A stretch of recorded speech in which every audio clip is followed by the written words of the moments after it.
Sí, ya estamos. Ya, pues, no estaba anotando de vuelta.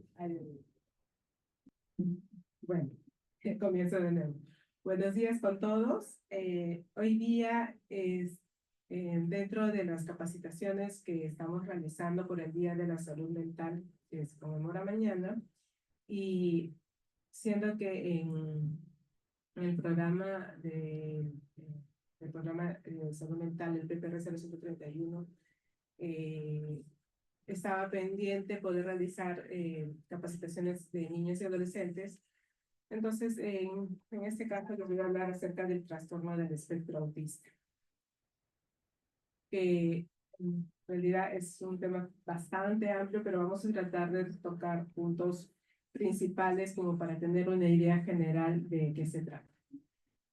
En la primera diapositiva tenía el símbolo del infinito y acá lo vuelvo a poner en la siguiente, que ahora es el símbolo que las personas con esta condición eh, están solicitando usar, porque antes se usaba lo que era un rompecabezas, pero ella implicaba que era como que faltaba algo, no como que tenía que armarse algo.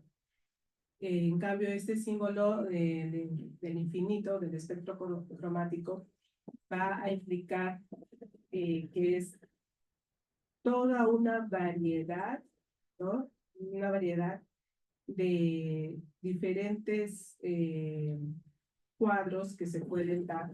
Y claro, todos van a estar dentro de ciertas características que las vamos a ir mencionando.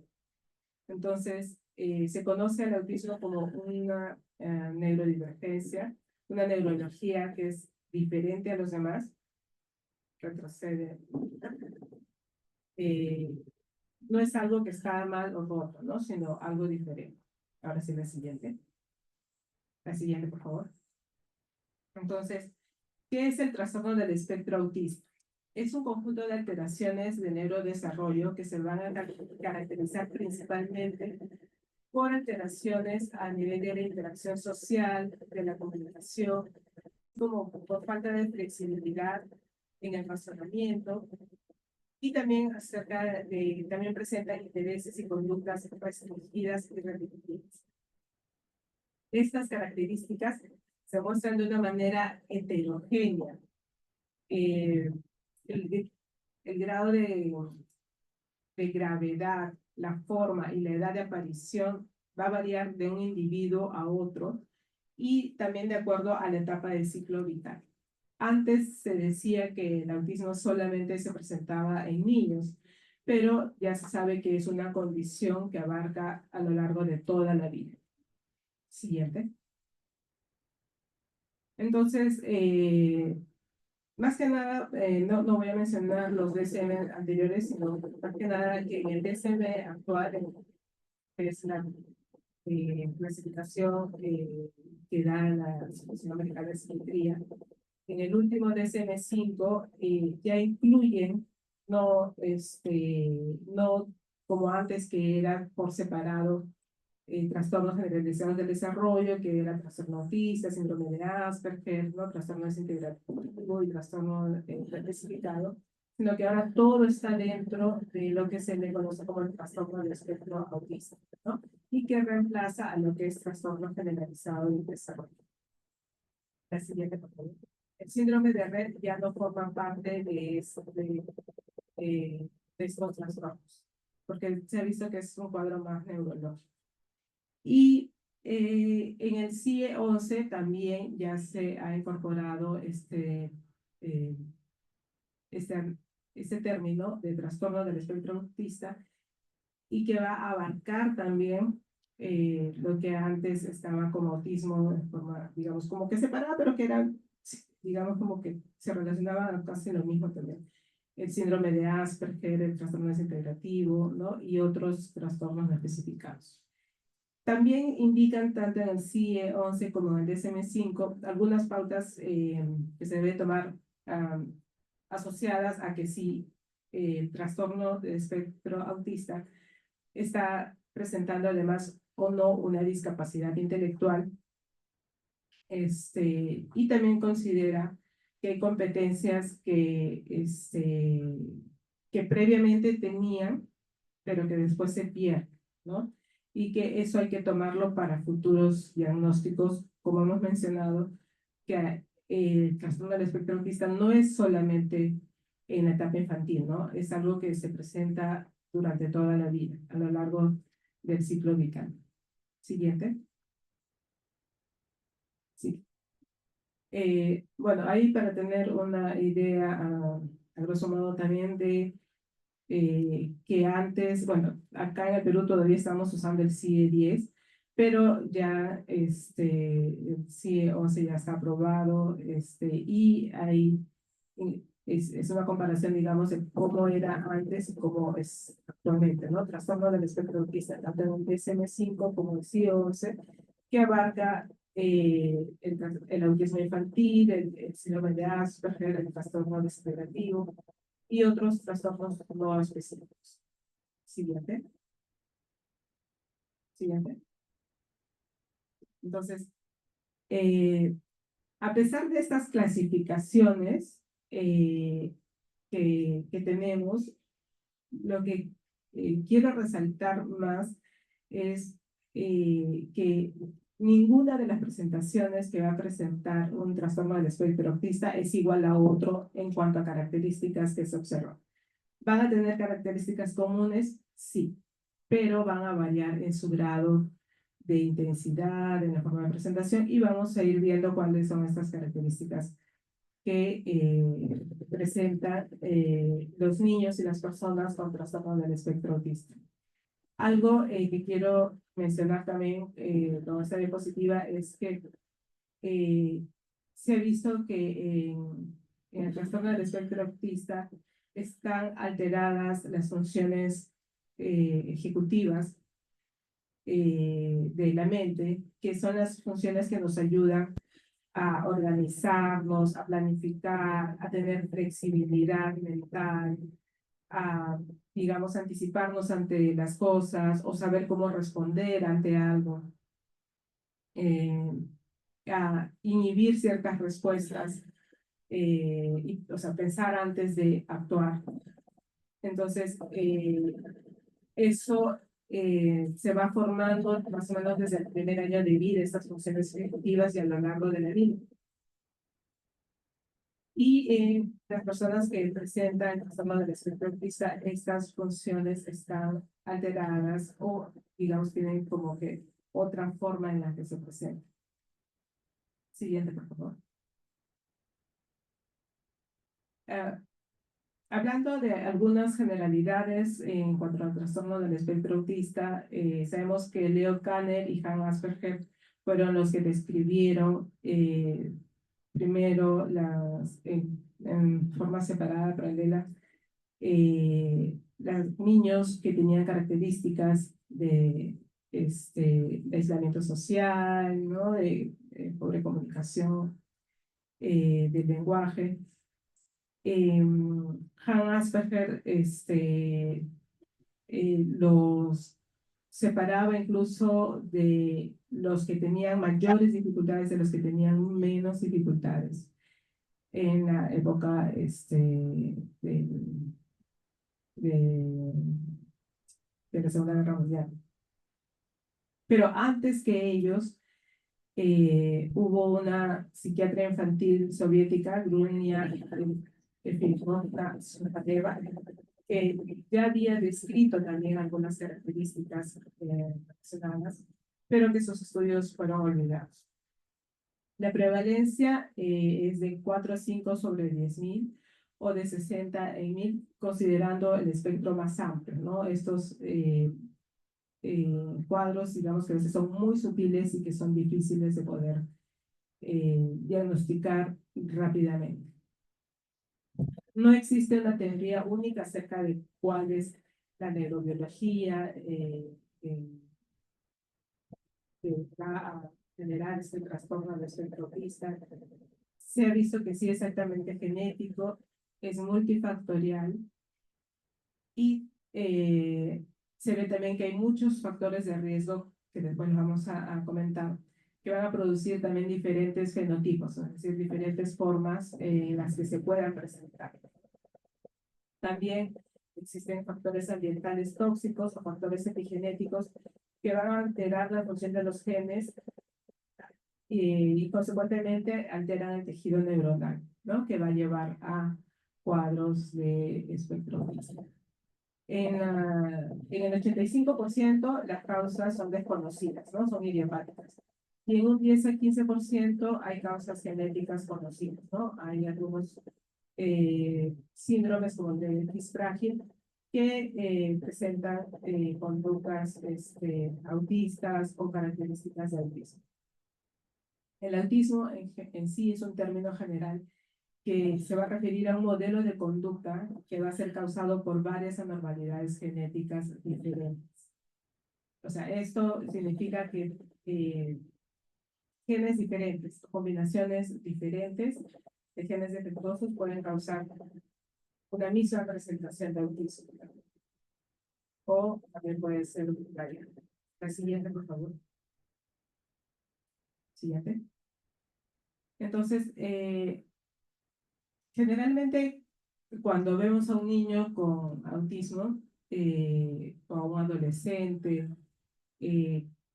ahora digamos que la gente está más concientizada al respecto, como que van dándose cuenta, ¿no? Pero eso ya se ha estudiado también en estudios de gemelos y en estudios familiares, y se han demostrado que hay síntomas leves muy similares al autismo, como trastornos del lenguaje, alteraciones menores de la socialización, alteraciones en la comunicación o conductas estereotipadas o intereses restringidos.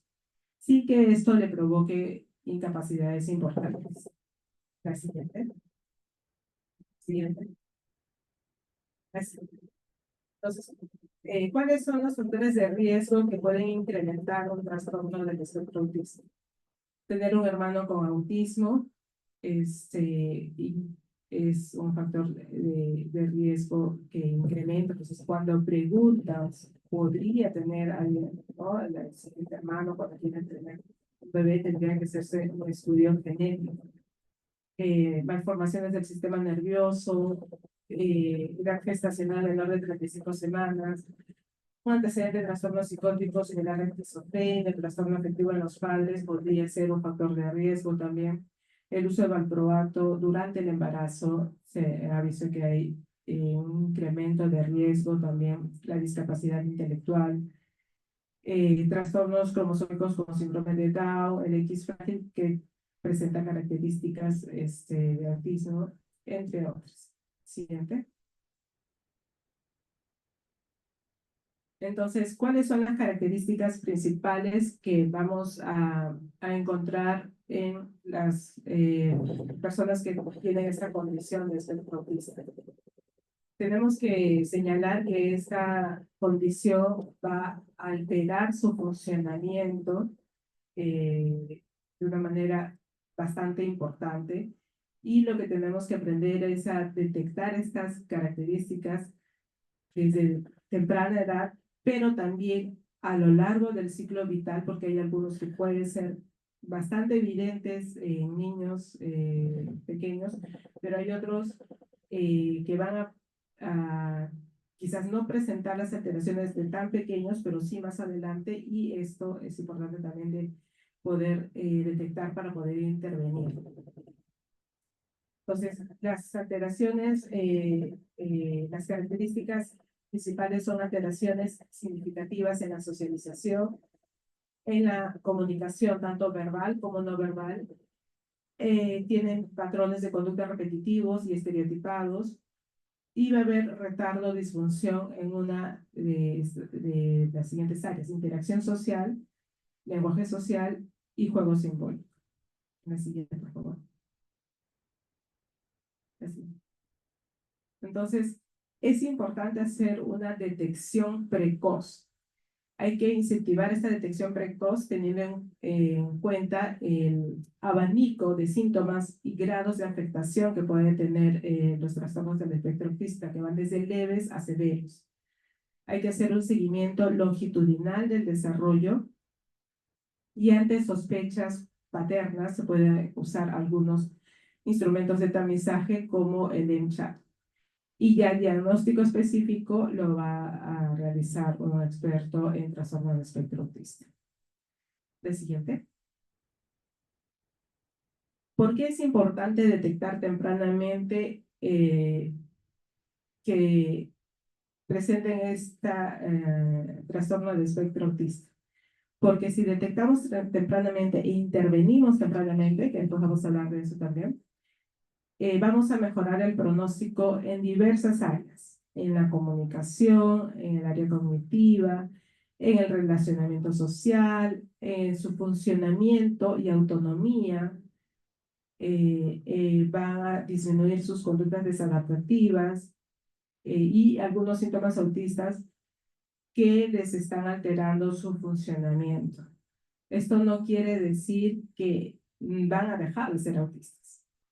La condición es permanente, es a lo largo de la vida, pero hay muchas cosas que según el grado de afectación les van a alterar mucho su funcionamiento, entonces necesitamos detectar tempranamente para poder actuar también de manera temprana y así mejorar su calidad de vida.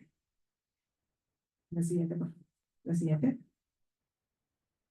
Entonces, para hacer esta detección es importante realizar un tamizaje, ¿no? En el tamizaje, digamos, es ante las sospechas que haya respecto a que ven que el niño no habla o que no interactúa, ¿no? Entonces, se pueden realizar algunas pruebas de tamizaje en los controles de crecimiento y desarrollo. Luego de este tamizaje se puede realizar, digamos, como algo, una evaluación más especializada para poder detectar, ¿no? Hacer una investigación de si hay factores de riesgo asociados y poder hacer una consejería acerca del riesgo de que puedan recurrir algunas de estas alteraciones que vamos a ver en un momento. Esta detección nos va a permitir hacer una intervención temprana y que podamos tener mejores resultados en cuanto a la calidad de vida de los niños, adolescentes y personas con trastornos del espectro autista. La siguiente, por favor. Entonces, es importante vigilar el desarrollo del infante durante los 3 primeros años. Conocer cuáles son las señales de alerta del trastorno del espectro autista, realizar un tamizaje específico e iniciar la intervención temprana. Siguiente. Siguiente. Entonces, durante los 3 primeros años tenemos que estar atentos a los antecedentes familiares, preguntar por antecedentes familiares de autismo o de algún otro grado, algunas otras alteraciones como síndrome de Down, trastornos psicóticos en la familia, entre otros. Tenemos que estar atentos a las inquietudes de los padres o cuidadores. Muchas veces en nuestro país hay niños que a veces son abandonados por sus padres, pero tienen otros cuidadores que se encargan de ellos. Entonces, ver que ellos presenten alguna inquietud, como si no están hablando o no los están mirando. Entonces, prestar atención, no decir, no, ya va a hablar después. Hay que estar vigilando los hitos del desarrollo de acuerdo a las edades específicas, ¿no? También no como que esperar que pase, digamos, no, ya va, tienen 2 años y no hablan, no, ya va a hablar a los 3, 4 años, ¿no? Hay que ver estos puntos específicos en donde ya los niños tienen que hacer ciertas cosas que vamos a ver.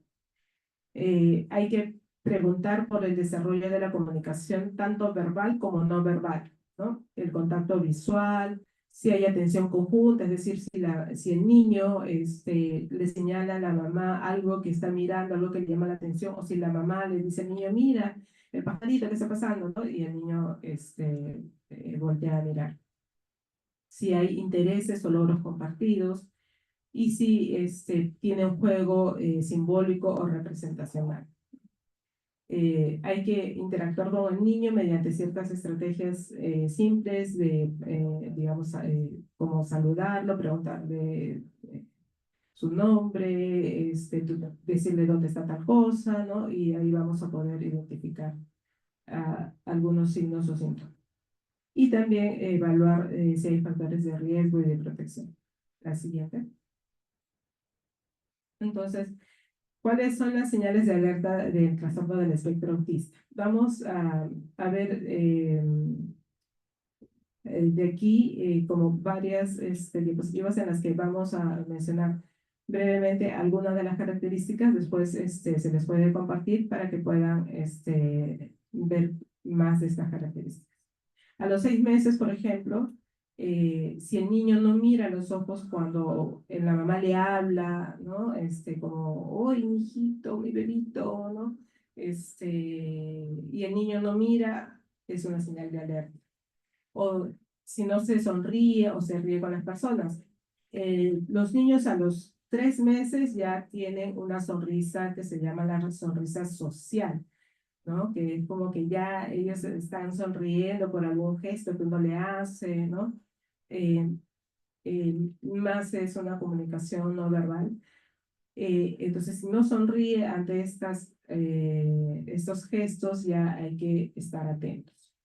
A los 12 meses, el no mirar cuando se le habla de una forma consistente, si no sonríe con otras personas, si no imita o realiza gestos sociales, como por ejemplo cuando uno le hace ojitos, ¿no? Besitos, o decir adiós, o decirle toma, dame, ¿no? Entonces, o si no, el juego de taparse con la sábana o con alguna tela y decir, ¿dónde estoy? ¿Dónde estoy? ¿No? Y destaparse, y el bebé se ríe. Entonces, si no ocurre esa reacción, hay que estar alerta, ¿no? Eh, no indica lo que él quiere, no señala, pero como buscando la atención, sino que de frente jala de la mano y lo lleva a donde quiere algo, ¿no? Si no voltea cuando le llaman por su nombre, o no muestra objetos para compartir su interés por ellos, ¿no? Generalmente a los niños al año ya te están mostrando algo que les llama la atención, ¿no? Entonces, generalmente los niños con autismo no van a tener estas conductas. La siguiente. Siguiente. ¿No? Entonces el niño no hace el contacto visual con la mamá. La siguiente.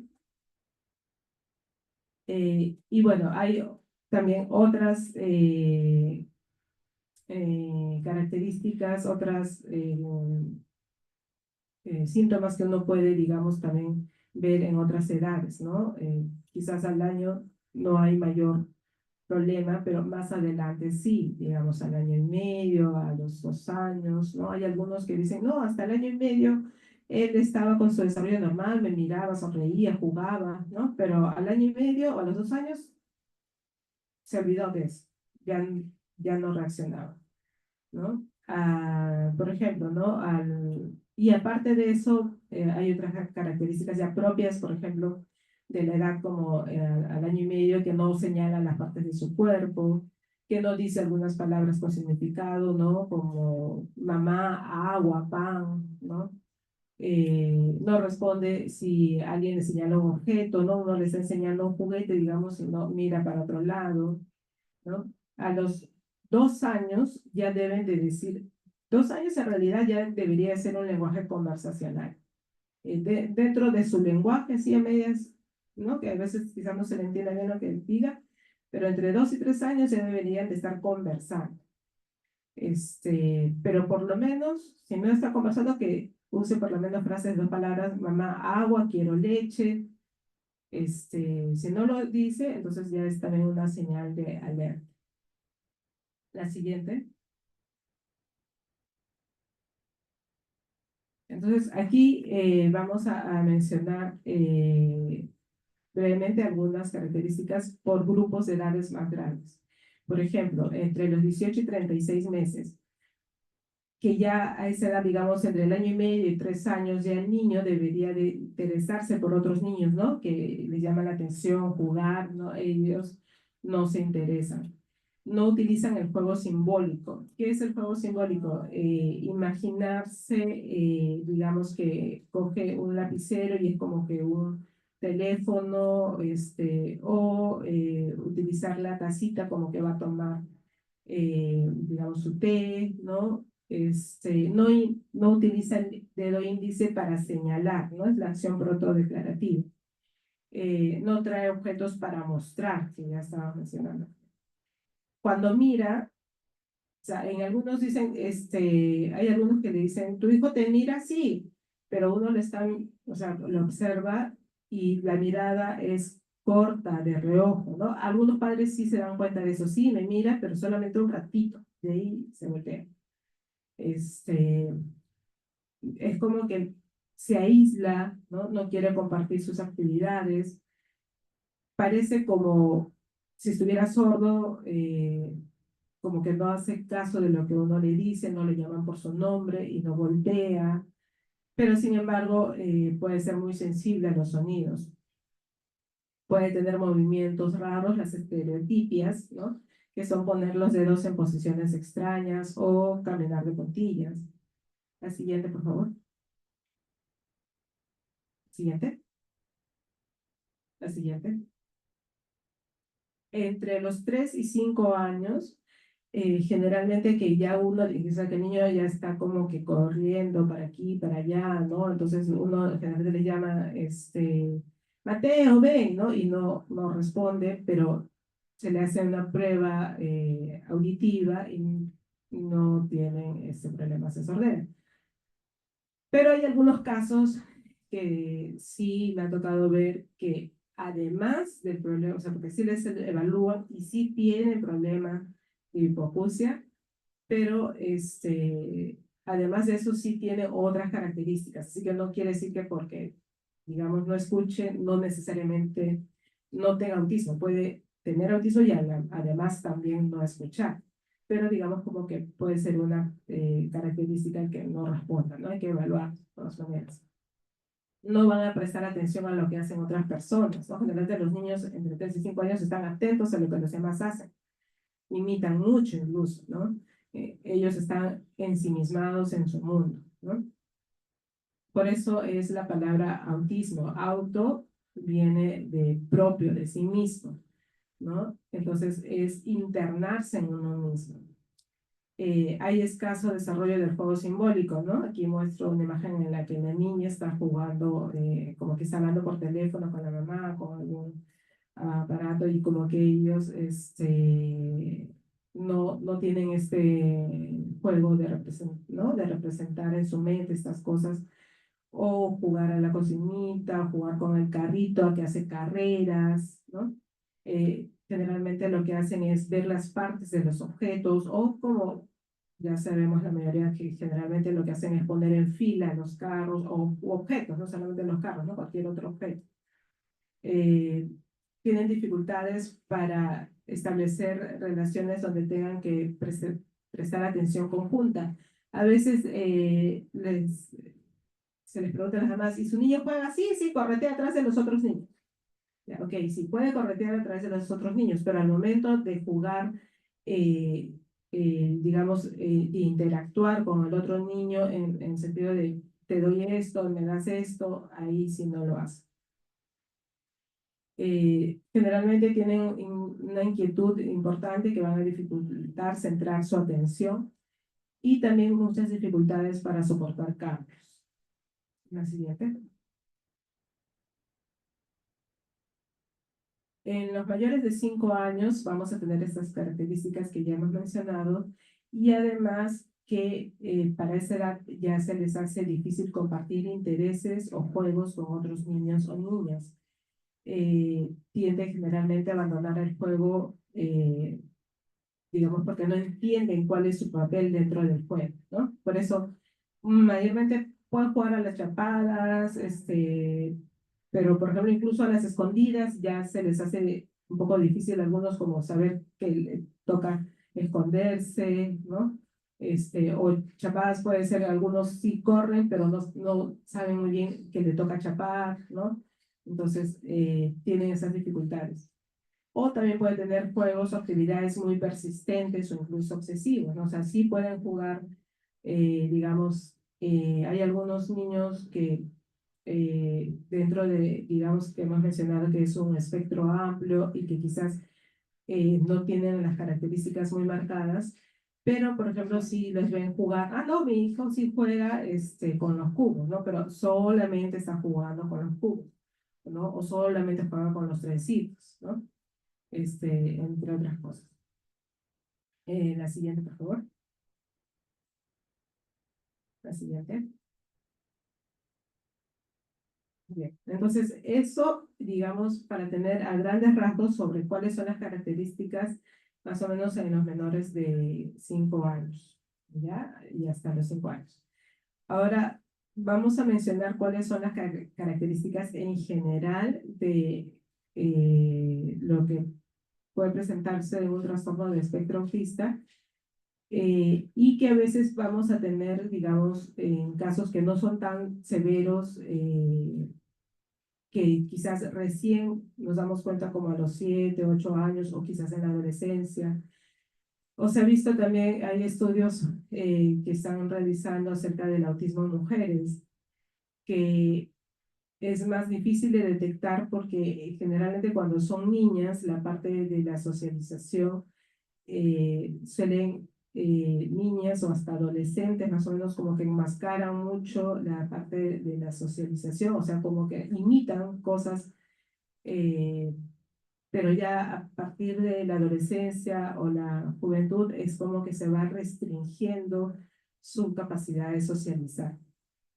Entonces, vemos que en el trastorno del espectro autista va a haber deterioro cualitativo en las interacciones sociales. Según la severidad, puede haber una ausencia de la interacción porque no hay un deseo de socialización, o puede haber un deseo de socialización, pero tiene una interrelación inadecuada porque no hay una reciprocidad, ¿no? Y esto tiene que ver también con la teoría de la mente, que tiene que ver con la capacidad de ver qué es lo que está pensando o sintiendo la otra persona de acuerdo a sus reacciones, ¿no? Eh, Va a haber un marcado deterioro en el uso de conductas no verbales, ¿no? En los niños más severos, digamos, ¿no? Pueden que cuando uno les quiera acercarse, como que no te alzan los brazos para ser cogidos, ¿no? Eh, o no buscan abrazar, ¿no? Para buscar refugio, no comparten afecto. Pero hay niños que más bien son muy afectuosos, ¿no? Entonces, eh, también como que hay que tener cuidado con esa idea de que nunca comparten afecto. Hay algunos niños con autismo que, por el contrario, son como que demasiado afectuosos, ¿no? Entonces, esto es parte del espectro, o sea, no es un afecto regulado, digamos, ¿no? Entonces, eso también puede llamar la atención. No se relacionan bien con sus otros pares, con los pares, ¿no? Con niños de otra edad o adolescentes. O, como les mencionaba, ¿no? Mujeres con autismo también se ha visto que recién se dan cuenta en la etapa adulta que, digamos, tenían estas dificultades para relacionarse y haciendo, bueno, ya estudios y preguntas y otras cosas, se ve que están dentro del espectro autista. No tienen intentos espontáneos de compartir diversiones, intereses, no se preocupan, digamos, como que están más obsesionados con sus propios intereses, con sus propias diversiones. Y bueno, no hay esta reciprocidad emocional. O es muy leve, digamos, ¿no? La siguiente. La siguiente. En cuanto a la comunicación, ¿no? No es solamente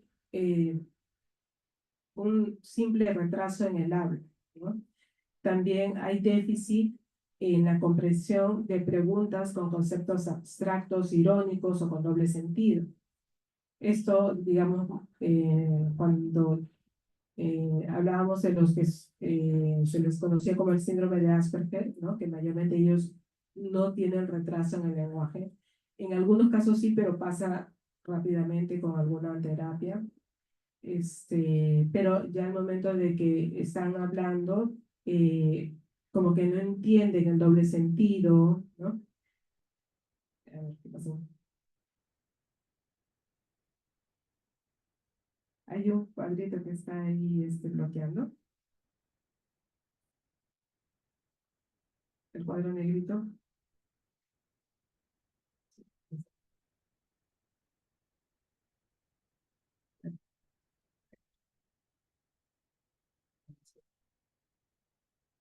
Ahora sí, ya. Entonces estábamos explicando esto, ¿no? De que se le hace difícil poder comprender las frases irónicas o con doble sentido. Eh, si tienen un lenguaje expresivo, muchas veces van a tener palabras nuevas, o mejor dicho, como inventadas, ¿no? Que son los neologismos, o van a invertir los pronombres, o o sus oraciones van a ser muy simples. Va a haber un déficit en la pragmática, que es la capacidad de poder comunicarnos con una intención y una interrelación entre emisor y receptor. Se les hace muy difícil iniciar o mantener una conversación sobre algo que sea de interés mutuo, ¿no?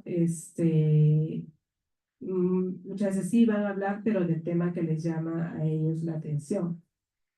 Eh, Puede haber también un retraso o ausencia del lenguaje hablado, eh, pero que no va a estar acompañado de intentos, digamos, de compensar esa falta de lenguaje con otras alternativas de comunicación, ¿no? Por ejemplo, en niños que puedan tener solamente un retraso de lenguaje que puede estar asociado a un retraso mental o a un déficit de atención que también presentan trastornos del lenguaje, sí van a tratar de comunicarse a través de modos no verbales, pero en el autismo no tienen esta compensación. La siguiente. La siguiente.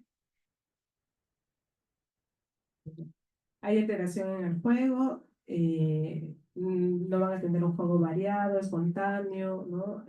Apropiado a su nivel de desarrollo. Pueden tener un juego fantástico, pero solo centrado digamos, un tipo de juego, ¿no? Y les cuesta entender las normas del juego simples, ¿no? Y lo que ya hemos mencionado, que no tienen un juego simbólico. La siguiente. La siguiente. Bueno, y los patrones de conducta estereotipados o intereses restrictivos, ¿no? Eh, Pueden compartir sus conocimientos con los demás, pero sin tener en cuenta el interés del otro. Van a tener un interés anormal en intensidad, ¿no? O en el foco de interés en sí mismo, como trenes, planetas, dinosaurios. Van a tener tendencia inflexible a las rutinas, ¿no? O sea, tiene que ser de una forma, si no se desesperan, si se les sale, si van por otro camino, ¿no? Entre otros, ¿no? La siguiente. La siguiente. Entonces, así como, como un resumen, las señales de alerta del espectro autista en niños pequeños es cualquier pérdida o retroceso en las habilidades de lenguaje o sociales a cualquier edad. Ojo. No decir frases espontáneas de dos palabras a los 24 meses de edad, o sea, a los 2 años. No decir palabras a los 18 meses y no balbucear, señalar o hacer otros gestos al año de edad.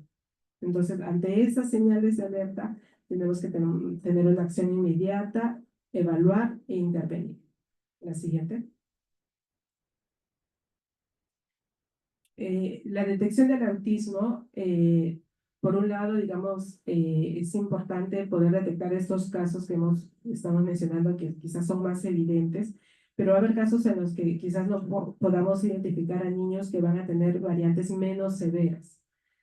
Hay niños con autismo que tienen una capacidad intelectual dentro de lo normal y quizás en ellos se hace más difícil poder evidenciar. ¿no? O que tienen su lenguaje expresivo, ¿no? Que pueden hablar dentro de lo normal, pero al momento de escucharlos hablar, vamos a escuchar como que tienen una forma muy formal de hablar, ¿no?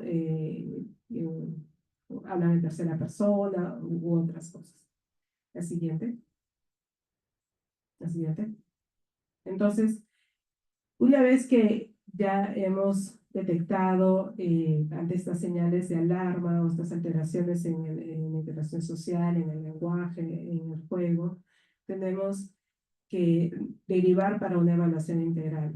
Hay que hacer una evaluación audiológica, como hemos mencionado, hay que hacer una visita de seguimiento pronta, ¿no? Para ver eh, si, digamos, envía terapias, digamos, si logra mejorar o no, y coordinar las referencias, los recursos que sean requeridos, ¿no? La siguiente, la siguiente. ¿Dónde podemos derivar al niño y a la familia?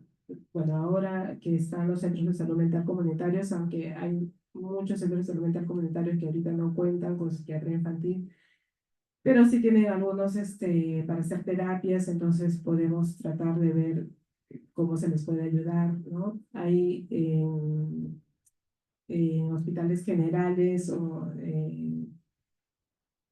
bueno, como en el Hospital San José, que se encuentra quien les habla, y también en el Hospital Cayetano, por ejemplo, en el Hospital Loaiza también ya hay psiquiatría infantil, o también los hospitales especializados como Noguchi, La Correra, Batizá, ¿no?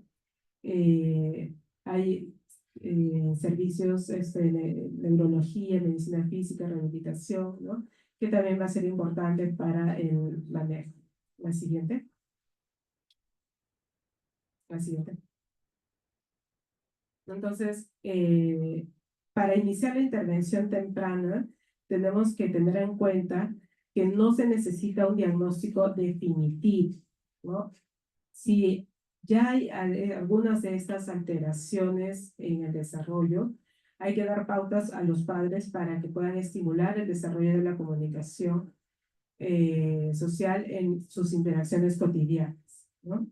Y derivar digamos, al tratamiento, ¿no? Y hay que brindar una información de calidad y basada en evidencia a los padres o cuidadores. La siguiente. Siguiente. Entonces, para hablar acerca de cuál es el, digamos, tratamiento en niños y adolescentes de una manera general, es importante tener en cuenta que el manejo debe ser interdisciplinario. La siguiente.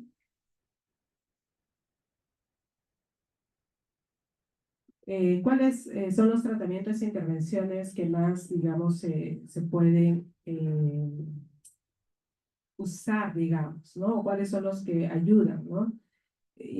¿Cuál es la idea de estos tratamientos e intervenciones, ¿no? La idea es poder reducir los síntomas que van a interferir en el funcionamiento diario y la calidad de vida de los niños, adolescentes y adultos con trastornos del espectro autista.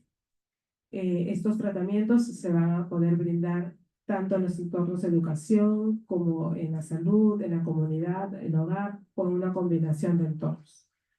Tenemos que tener en cuenta que, por ejemplo, a medida que las personas con trastorno del espectro autista salen ya de la escuela secundaria y se van haciendo adultas, van a requerir servicios adicionales que puedan ayudarles a mejorar su salud y su funcionamiento diario, y también ayudar a facilitarles su participación social y comunitaria. La siguiente. Entonces, hay diversos tipos de tratamiento disponibles, ¿no? Estos generalmente pueden ser tratamientos conductuales, del desarrollo o evolutivos, educacionales, sociorelacionales, farmacológicos, psicológicos y los complementarios y alternativos. La siguiente. Entonces, hay que preguntarnos cómo poder tener una mayor posibilidad de que se puedan manifestar con equidad y equilibrio las capacidades del niño o de la persona con autismo. Esto va a depender de qué deseamos lograr con el niño para su bienestar, ¿no? Cuál es su contexto y cuál es su manera particular en que se van a interrelacionar sus áreas de desarrollo bio, psico, socio, cognitivo. La siguiente. Entonces, ¿por qué es importante el manejo interdisciplinario que había mencionado? Esto es importante tanto para el diagnóstico como para el tratamiento. Hay que analizar las características de cada niño. Hay que evaluar a la familia y cuál es su contexto. Y en conjunto realizar un plan de acción a seguir en la que el paciente designado se pueda desarrollar lo mejor posible. La siguiente. Entonces, los fundamentos básicos del tratamiento son la intervención temprana, el énfasis en la comunicación y en la pragmática, el énfasis en las habilidades sociales, el manejo de trastornos comórbidos. Entonces, es importante esta perspectiva holística en torno a los problemas que plantea el niño con autismo, ¿no? La siguiente. Bueno, dentro de estos fundamentos básicos del tratamiento también hay que ver que se pueden aplicar técnicas cognitivos conductuales para enseñar al niño habilidades que no ha adquirido. Las técnicas deben ser aplicadas en todos los contextos donde vive el niño, no solamente es en la terapia, ¿no? Por eso hay que involucrar a los padres y a los cuidadores. No existe un tratamiento farmacológico específico. Generalmente el tratamiento farmacológico es para ayudarles si tienen, digamos, alteraciones en el sueño, si tienen demasiada irritabilidad o impulsividad o problemas atencionales. Hay métodos de enseñanza como el TEACH, que va a utilizar ayudas audiovisuales y sistemas alternativos de lenguaje como el PEX. La siguiente. Bueno, hay que intervenir tempranamente, como ya señalamos, disminuir. Esto va a ayudar a disminuir la severidad de los síntomas. Hay una buena respuesta a programas especializados y estructurados. El tratamiento debe ser según las necesidades del niño y hay que incluir a la familia en el programa y proporcionar a los padres entrenamiento. Y evaluar las intervenciones que hacemos y cuál es el progreso del niño. La siguiente. La siguiente. Entonces, es un equipo multidisciplinario el que nos va a ayudar a diagnosticar y también a realizar la intervención y el tratamiento. La siguiente. Siguiente. El tratamiento es multimodal, ¿no? Donde se ve la terapia ocupacional, terapia de lenguaje, la parte académica, la parte socioemocional, adiestramiento a padres, ¿no? Es importante también el aspecto nutricional, entre otros. La siguiente.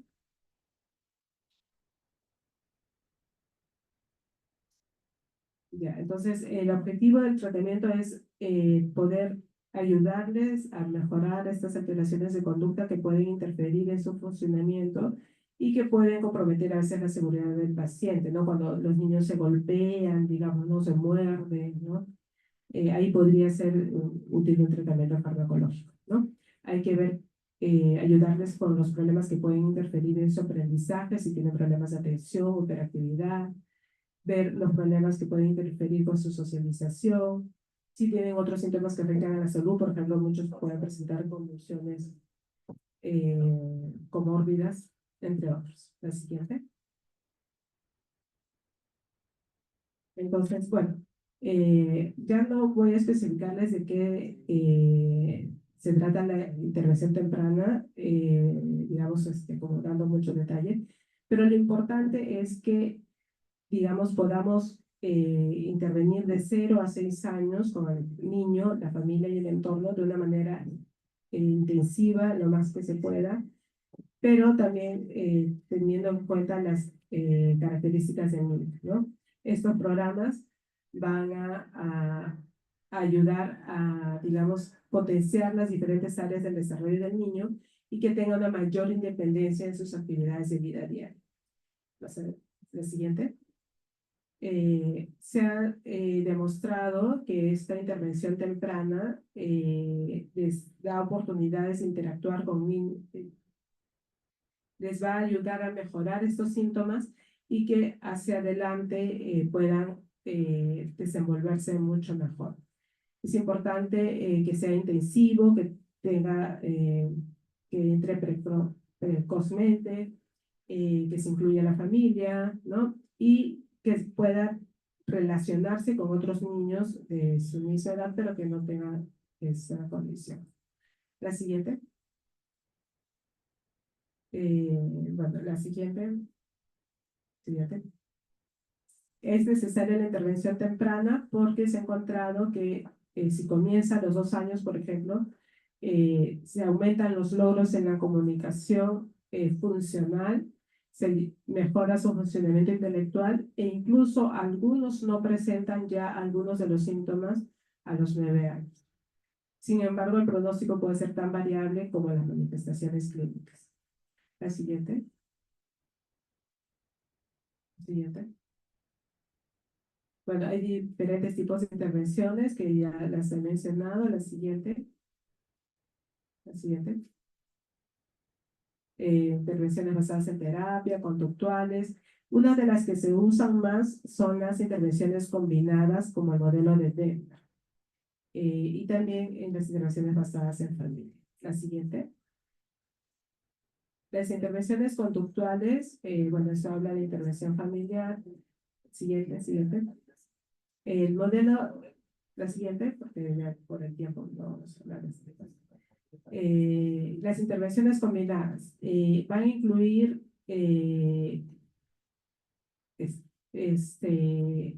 diagnóstico, entrenamiento de los padres, desarrollo de habilidades sociales, de comunicación, entrenamiento de lenguaje y búsqueda de empleo cuando ya sean, digamos, adultos, ¿no? Hay que identificar las habilidades individuales de cada sujeto y usar instrumentos de valoración y de forma característica y evaluar el perfil psicoeducacional. Estas intervenciones enfatizan el aprendizaje en múltiples ambientes. La siguiente. La siguiente. El modelo TEACH también es un modelo que se usa usando, digamos, técnicas visuales, ¿no? En la parte educacional. La siguiente. El modelo de Denver, que ya les comentaba. La siguiente. Bueno, ya para terminar, ¿qué es lo que diría la persona autista? Mi desarrollo no es absurdo. Aunque no sea fácil de entender, tiene su propia lógica y muchas de las conductas que llamáis alteradas son formas de enfrentar el mundo desde mi especial forma de ser y percibir. Haz un esfuerzo por comprender. La siguiente. Entonces, no olvidar que los niños y niñas con trastorno de espectro autista pueden tener un desarrollo esperado para la edad, pero que las manifestaciones en la comunicación social, digamos, son muy sutiles, ¿no? Entonces, si bien hay estas alteraciones más groseras, más disfuncionales, pueden haber también algunos que son muy sutiles y que hay que también tenerlos en cuenta. La intervención debe empezar desde la sospecha inicial y no esperar el diagnóstico confirmativo. Mientras más temprano se inicie la intervención, mayores probabilidades de que el niño desarrolle sus habilidades y mejore su calidad de vida. La siguiente. Bien. Bueno, la familia es la base de la intervención, hay que involucrarla en todos los pasos. La siguiente. Entonces, sabemos que las consecuencias más negativas del autismo pueden limitarse. Para eso contamos con procedimientos para hacer más significativo el mundo de las personas autistas, más amplias sus posibilidades de autonomía y realización personal y más posible su comunicación con otras personas. Siguiente.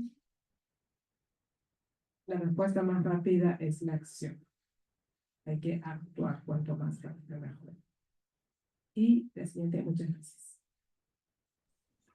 Muchas gracias, doctora Verónica Noe. Siempre tan importante su presentación. Agradecer por acompañarnos el día de hoy y también el día de mañana con su ponencia sobre hiperactividad, que también estamos muy ansiosos. Bueno, estamos con un poco de tiempo corto, no sé si tienen alguna pregunta puntual, por el chat pueden escribir si hay alguna pregunta puntual, sino para continuar con las siguientes ponencias. Bueno, aquí doctora la están agradeciendo en el chat su presentación, siempre bastante ilustrativa, bastante pedagógica también, entonces creo que con eso vamos despidiendo a la doctora. Muchísimas gracias, agradecerle y mañana con usted. Gracias, doctora.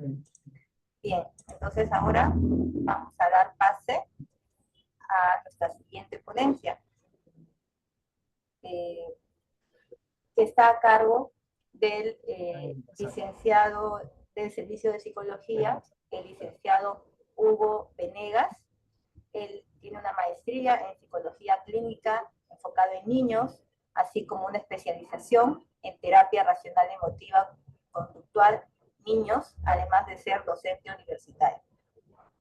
Vamos a dar unos minutos al doctor, al licenciado Hugo Venegas, para que pueda también presentar su ponencia el día de hoy. Bien.